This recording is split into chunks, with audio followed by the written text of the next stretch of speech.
وہ اپنے آپ کو خلیفہ رسول کہہ رہا ہے، خلیفۃ المسلمین کہہ رہا ہے۔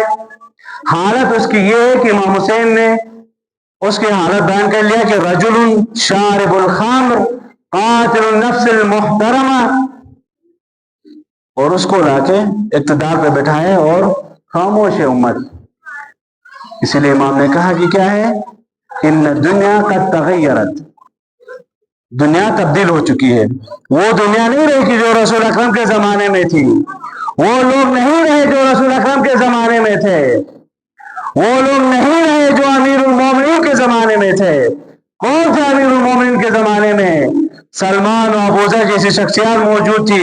یہی ابوذر تھا، یہ شام میں جا کے، شام کا حاکم شام تھا، اس کو بار بار کہہ رہا تھا کہ تم جس خلافت پہ بیٹھے ہو، جس کرسی پہ بیٹھے ہو، کہ تم غاصب ہو اور اس کو غصب کیا ہوا ہے۔ مدینے میں آ کے مدینہ والوں کو بھی یہ کہتا تھا، اسی وجہ سے کبھی شام بھیجا جا رہا تھا ابوذر کو، کبھی مدینہ بھیجا جا رہا تھا، آخر میں ربضہ بھیج دیا گیا صحرا میں، وہاں پہ ان کی شہادت ہو گئی اور اس دنیا سے چلے گئے۔ لیکن اس طرح کے لوگ امام حسین کے زمانے میں موجود نہیں تھے، خاموش تھی ساری امت۔ وہ فسق و فجور کر رہا ہے لیکن امت خاموش ہے۔ تبدیلی ہمیشہ دو طرح کے تغیرات ہوتے ہیں، ایک ہے تغیر جس میں کیا ہو کہ معالم دین کو ختم نہیں کیا جاتا ہے، اساسی جو معالم ہے وہ باقی رہتے ہیں، یہ ایسے پہلے جو خلفاء ان کے دور میں تبدیلی کی گئی ہے لیکن معالم جو اساسی تھے وہ باقی تھے۔ اور دوسری جو تبدیلی کی جاتی ہے وہ کہ اساس کو ہی ختم کیا جاتا ہے، اور یہ تبدیلی یزید کے زمانے میں ہوئی تھی۔ اساس کو اس نے ختم کر لیا، جیسا بھی میں نے ان کا یزید نے جو اشعار پڑھے تھے، کچھ بھی نہ وحی آئی ہے، نہ نماز ہے، نہ صوم ہے، نہ صلات ہے۔ اور یہی جو حاکم شام تھا، جب امام حسن مجتبیٰ کے ساتھ ہدنہ ہوا ہے، سلو نہیں ہوا ہے، سلو اور ہوتا ہے، ہدنہ اور ہوتا ہے۔ سلو دو مومنین کے درمیان میں ہوتا ہے، ہدنہ کسی اور کے ساتھ بھی ہوتا ہے، یہ فرق ہوتا ہے۔ اکثر ہم اشتباہ کر لیتے ہیں، سلو نہیں ہوا ہے، وہ ہدنہ ہوا ہے۔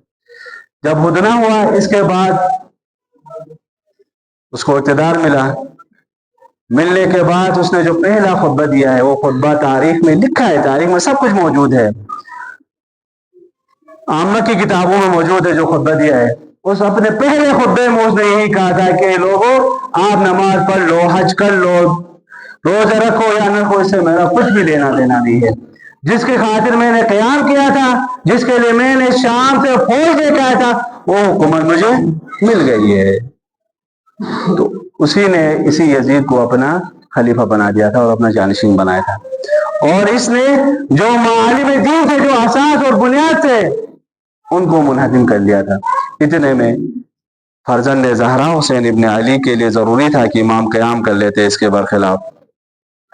امام حسین نے قیام کر لیا، سب کچھ دے دیا۔ اسی لیے امام نے کیا فرمایا، ترکت الخلق طرعا فی ہواک وایتمت العیال لکی اراک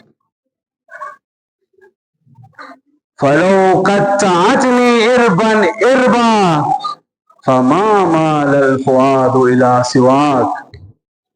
ترکت الخلق طرعا لہواک، پروردگار میں نے سب کچھ چھوڑ دیا تیرے لیے، وایتمت العیال لکی اراک، پروردگار میں نے اپنے بچوں کو یتیم کروا لیا تیری خاطر، تیرے دین کی خاطر، تیرا دین باقی رہے، تیرے نبی کا نام باقی رہے، اس لیے میں نے اپنے بچوں کو یتیم کر لیا۔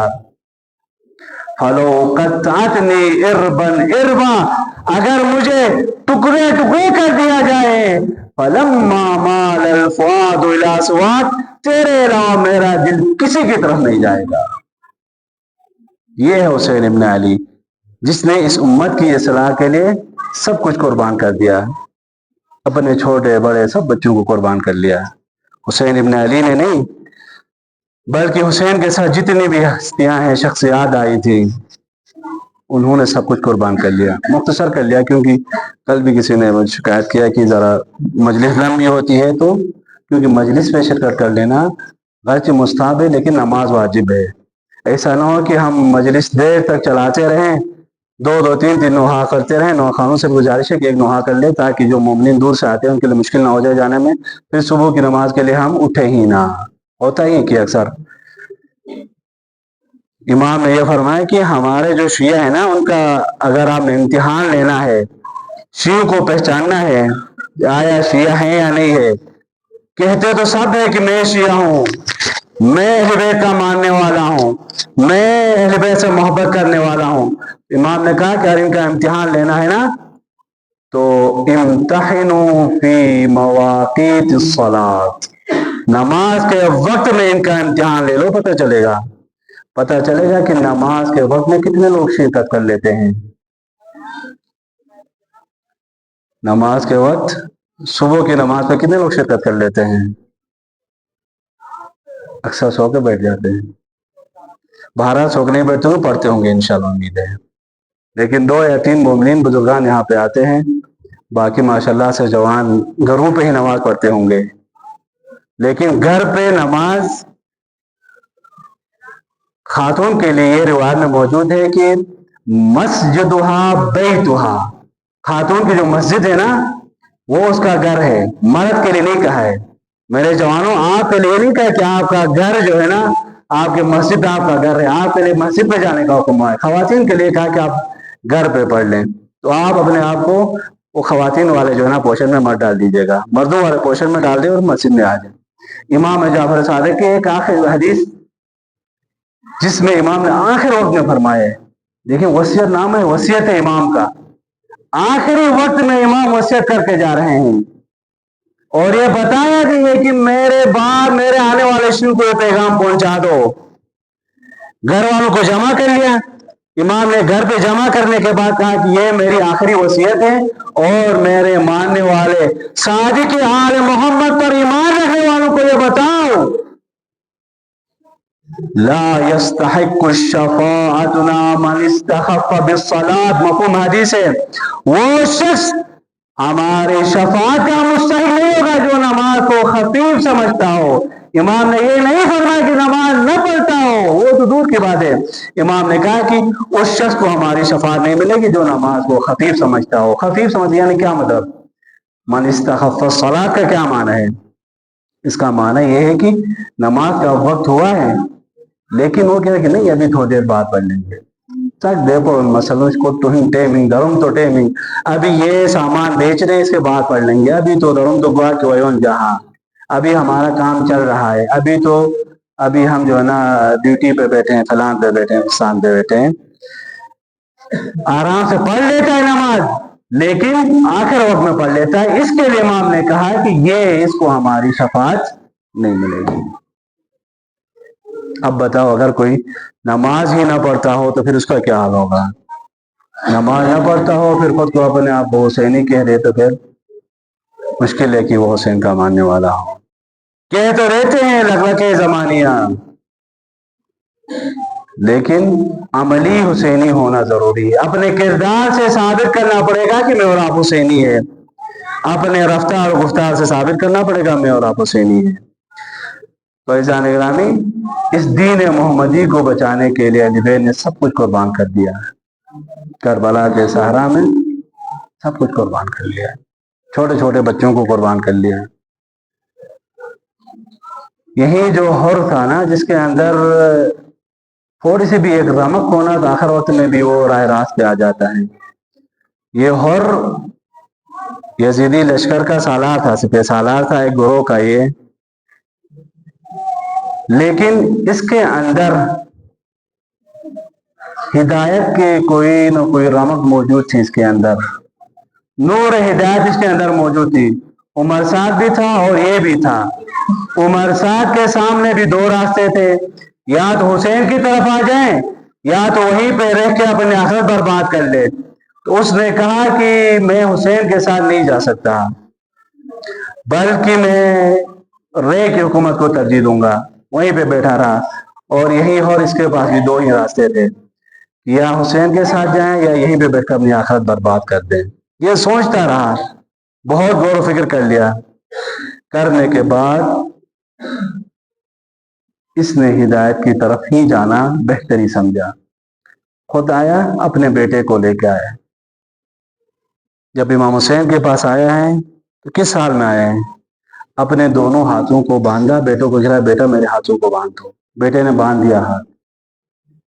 اشون پٹی تھے تو تم پٹتے اشون پٹی تھے امام حسین خدمتر وان خدمتر و ایران کی سیری و مولائے حل لیا توبہ مولا یا ممکن ہے کہ مپورا دو گناہگارت کا توبہ بھئی تو امام سرود کے نش توبہ و دروازہ کھلا ہوں ای ہر تھی ماں سے تو نو مکی ہر چھریستو دنیا آگا آخرتن بینو نگاہ ہر رکی آزاد ہوں.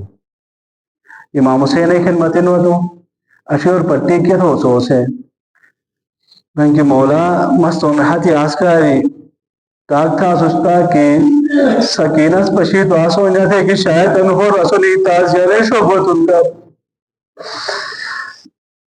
تی معصوم سکینہ سنی سوچنا تھے کہ شاید انہور دوبارہ نے بیان کربلا ہو سے روکا تو نہ کربلا ہے زمین دوبارہ نے اصول تازیانے شعبت ان دے سوچنا تو دیس کا رول سے تو مشیر پٹی باندھا تھے تو ماجی بند تھے مولا جوران مولا مخی مغاوہ نو مشوہ مشر بن ناؤس زینب خاتون جو سکینہ جو مشر بن ناؤس کے مغاوہ ناؤس مولا پر مجھے شہادت دے کہ میں میدان کارزار ہے وہ مستیرے ہو. امام حسین سے اجازت دو میدان کارزار ہے گو اچاک جنگ دو جنگ آخری ایک وقت کے روس آواز دو السلام علیکہ یا عبداللہ. امام حسین علیہ السلام ہو رہی فیشون کے جیگران انت حر فی الدنیا والآخرہ اے حر تھی ماسو نوم ہو سے کہ نا تو دنیا تیرے کا اور رسو آخرتے کا اور بیشوا تو اسے ہی شیشہ جو خون نکاسی فرزند زہرا امام حسین علیہ السلام سے تو چندہ جو رمال کی کھلے ہو رہی شیشہ ٹاکتوں کہ بڑا مجھے بچے قربانی ایک دیکھیں وہ سے قربانی مستی خدمتر پیشتیں وہاں بے قلبی تھے ایک شخص کن تازہ مسلمان ہوں اور رسے ماں کا ساتھن رسے جماعت کا ساتھن رسے ماں جب تک ایران کی ارواح جب تک تو یہ فرزند زہرائے سامنے تم قربانی پیشنا تھا نا مستو تم ادھر نہ بخشش ہوا وہاں بے قلبی ہو تو تازہ مسلمان ہوں امام جو اجازت لکھے میدان کارزار کے چار جنگ تو زخمی چور ہے زخم بین پورے جسم کون نیزہ ساتھن کون تلوار ساتھن واپسی تو مائی خدمتر و ایران کی مادہ اکرامیہ بس حق ادا تھا سے تو ایران کی لے جب تک تو ہمیں جین امام حسین نے پوری قربان نہ تو مسلم نباس بچوا دوبارہ واپسی کو وہاں بے قلبی دوبارہ کے میدان کارزار مجھے جنگ سے ایک وقت کے روسی شیش کرم سے فلسی میواری اندازہ سے کربلائے میار کے قصد میار کا کسی قصد دل قصد یوں قصور نو ماہی ماہی سامنے جوان پٹے سی اے خاتون سے جیگان خدای پولی کے چیز دین اور دوبارہ نارن جوان تو پٹے کوشی کا سو پاٹے بلتن ازاداروں ایک بس آخری جمعے سے زحمت تمام تھا ایک یتیمہ کی امام حسین ساتھ جیسی کہ وقت مسلم نے اکیل شہید بوجھنا تو امام حسین علیہ السلام سے چونی کا معصوم ملائے کسی حمیدہ رسے لو معصوم مسلم نے اکیلے کے دی کسی ایسے حتر امام حسین خاص تو جیگ رہا کی مولا شاعر میٹیم بیس میں بابا شہید سے گئے تم مساجہ دو ترککار ترککار یتیم مساجرہ ساتر امام حسین چل معصوم سکینت کو جاسی سکینہ نے سمجھا بھی شاید اگر کوسو بابا شہید بوتو اے یتیم مساجرہ تیرے نیشی در حق خاص تیرے دیسو تیزی مگر ایسے حاجور امام حسین شہید باقی جو بدو سکینہ سوٹی شاید کو مدبو سے رہی مگر ایک طرف ظالم ہے تماشا ایک طرف ظالم ہے میزا ایک طرف حسین ہے معصوم سکینہ انا للہ وإنا إليه راجعون وسيعلم الذين ظلموا أي منقلب ينقلبون مات من حسين